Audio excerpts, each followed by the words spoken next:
আরজুর সমস্ত সত্যি জেনে এবার অপু অনেক খুশি হয়েছে এবং আনন্দে নাচে গানে মেতে উঠেছে রুম্পাকে নিয়ে। হ্যাঁ প্রিভার 70 দেখা যাবে আজকের পর্বে। সম্পূর্ণ জানতে ভিডিওতে একটি লাইক দিয়ে চ্যানেলটি সাবস্ক্রাইব করে পুরো ভিডিওটি দেখে থাকুন। গল্পের শুরুতেই আমরা দেখতে পাবো অপর্ণা আরজুকে নিয়ে তারাসুন্দরীমার কথা মতো মায়ের চারিদিকে 7বার প্রদক্ষিণ সম্পন্ন করে এবং তাদের বিয়ে সম্পন্ন হয়ে যায়। তারাসুন্দরীমা সহ ওইখানে সবাই অনেক খুশি হয়ে যায়। তখন জেরেপেরার মানুষগুলো অপর্ণা এবং আরজুকে বলতে থাকে, তোমাদের আর জন্ম জন্মান্তরেও কেউ আলাদা করতে পারবে না, তোমরা ভালো থাকো, ভালো মানুষগুলো তোমরা অনেক ভালো থাকো। তখন অপর্ণার মা তারাসুন্দরীমাকে বলে, মা ওদের আর কোনো বিপদ হবে না তো? তখন বলে, না ওদের আর কিচ্ছু হবে না, ওদেরকে আর কেউ আলাদা করতে পারবে না। তখন অপর্ণার মা তারাসুন্দরীমার কাছে আশীর্বাদ নিয়ে নেয় আর বলছে, তারাসুন্দরীমা এখন তো। আর তারাসুন্দরীমার প্রতি অনেক খুশি হয়ে যায় আরজুর মা। এদিকে গ্রামবাসীদের কাছ থেকে সবার কাছ থেকে বিদায় নিয়ে আরজু এবং অপর্ণা, আরজুর মা এবং অপর্ণার মা বাবা সবাই ওইখান থেকে চলে যায়। অপর্ণাকে নিয়ে আরজু অপর্ণাদের বাড়িতে চলে এসেছে। তখনও অপর্ণা ঘুমের ঘরে রয়েছে, পুরোপুরি সেন্স আসেনি। আরজু অপর্ণাকে শুয়ে দেয় আর বলছে, অপর্ণা তুমি কোনো চিন্তা করো না, আমি তোমার পাশেই আছি। তখনই ওইখানে অপর্ণার মা বাবা চলে আসে আর আরজু বলতে থাকে, ও ঘুমাচ্ছে, রেস্টের প্রয়োজন, আমি বরং একটু বাইরে যাই। তখন আরজু বাইরে চলে আসে। এদিকে রুম্পার সন্তু চলে আসে। রুম্পার সন্তু আরজুকে দেখে অনেক খুশি হয়ে যায়। তাদের ধারণা তার আরজু ছাড় এবং অপর্ণার বিয়ে হয়ে গিয়েছে, তো তাদের একটু মন খারাপ। তখন বলে, স্যার আপনাদের বিয়ে হয়ে গিয়েছে? তখন আরজু বলে, তোমাদের মাথা ঠিক আছে? তোমরা হচ্ছ অপর্ণার বেস্ট ফ্রেন্ড, তোমাদেরকে ছাড়া বিয়ে হবে? নিয়ম মতো সবাইকে জানিয়ে আচার অনুষ্ঠান মেনে তোমার বান্ধবীর বিয়ে হবে, বুঝতে পেরেছ? তখন রুম্পা এবং সন্তু অনেক খুশি হয়ে যায়। তখন অপর্ণার মা এখানে চলে আসে, বলছে, কিরে তোরা স্যারকে বিরক্ত করছিস তাই তো? তখন বলে, না না এমনি জানছিলাম অপর্ণার কি অবস্থা। তখন অপর্ণার মা এখান থেকে চলে যায়। এদিকে রুম্পা আর সন্তু কিভাবে সিঁদুর পরালো সব ঘটনা জানতে চায় রুম্পা এবং সন্তু। তো তাদেরকে খুলে বলতে যাবে, ওই মুহূর্তেই অপর্ণার জ্ঞান চলে আসে। তো তখন অপর্ণার ওইখানে চলে যায়। এদিকে অপর্ণা আয়নার ওইখানে দাঁড়ায়। তখনই দেখে তার মাথায় সিঁদুর দেখে তো অবাক হয়ে যায়, বলছে, আমার মাথায় সিঁদুর কিভাবে এলো? তখনই অপর্ণা অনেক ভয় পেয়ে যায়, বলছে, কি ব্যাপার, আমার মাথায় কেন সিঁদুর এলো, কিভাবে এলো? তখনই আরজু বলে, শুনো অপর্ণা। তখন বলে, স্যার আমার মাথায় সিঁদুর কিভাবে এলো বলুন না, কেন এলো? তখন আরজু অপর্ণার সঙ্গে দুষ্টুমি করতে থাকে, বলছে, অপর্ণা তোমার না বিয়ে হয়ে গিয়েছে। যা শুনে অপর্ণা তো পুরোই চমকে যায়, বলছে, স্যার কি বলছেন, কার সাথে আমার বিয়ে হয়েছে? এদিকে আড়াল থেকে অপর্ণার মা সব শুনছে আর মিটিমিটি হাসছে। তখন আরজু বলে, হ্যাঁ তোমার বিয়ে হয়ে গেছে, আমি কেন মিথ্যে বলবো তোমাকে?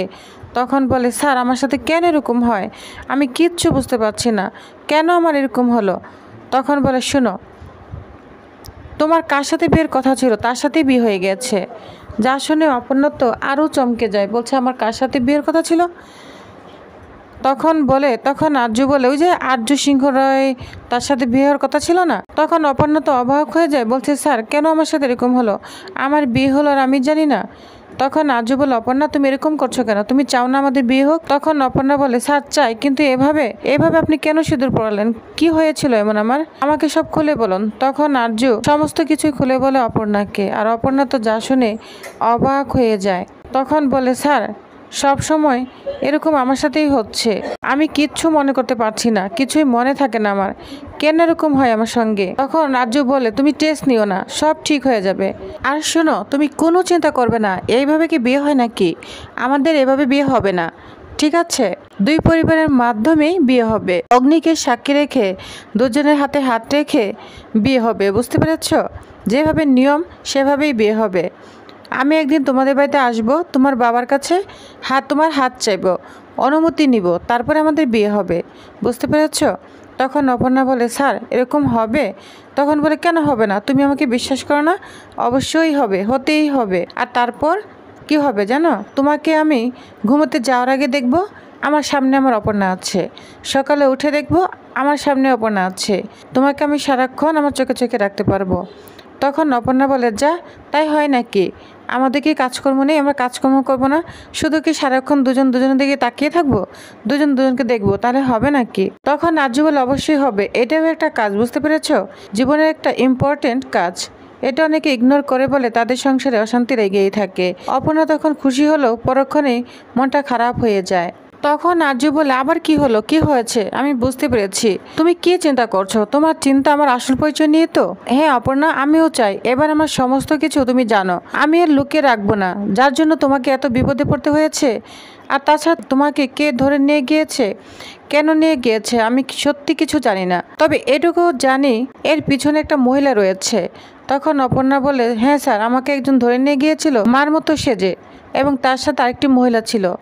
তখন আর্য বলে, একজন মহিলা ছিল, তুমি তাকে চিনতে পেরেছো?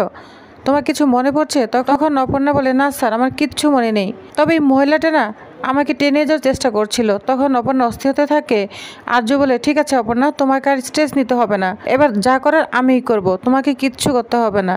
ওই মহিলাকে আজ নয়তো কাল আমি খুঁজে বের করবই। তুমি যাকে খুঁজতে এত দূরে গিয়েছিলে, বিপদে পড়েছো, তোমার এত বড় ক্ষতি করার চেষ্টা করেছিল সেই শঙ্কর নামে।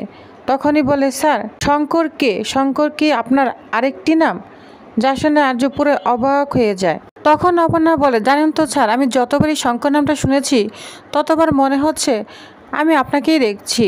আপনি যদি না হন স্যার, তাহলে তো এড়িয়ে কোনো কারণ নেই, তাই না?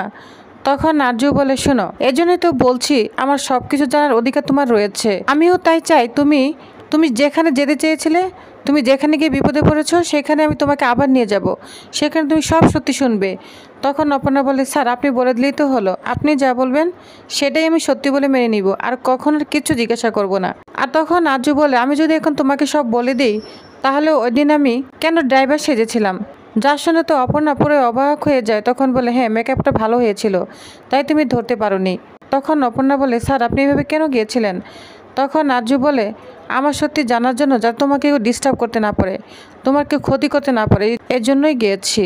তখন অপর্ণা বলে, তাহলে কি স্যার শঙ্করই আপনি, নাকি দুইটো নাম আলাদা? আমি যাকে চিনি আপনি আমার কি সেই আর্য স্যার, নাকি আপনি শঙ্কর? তখন এইখানে আর্যর মা চলে আসে। স্যার আপনি বলুন না। তখন আর্য বলে, ঠিক আছে বলছি, আমি তোমাকে সব বলছি। তখন এইখানে আর্যর মা চলে আসে। আর্যর মা বলে, দাঁড়াও আর্য, এবং আমার স্বামীও মারা যায়। আমার মেয়ে এবং স্বামী মারা যাওয়ার পর আমার অর্ক ধীরে ধীরে অসুস্থ হয়ে পড়ে।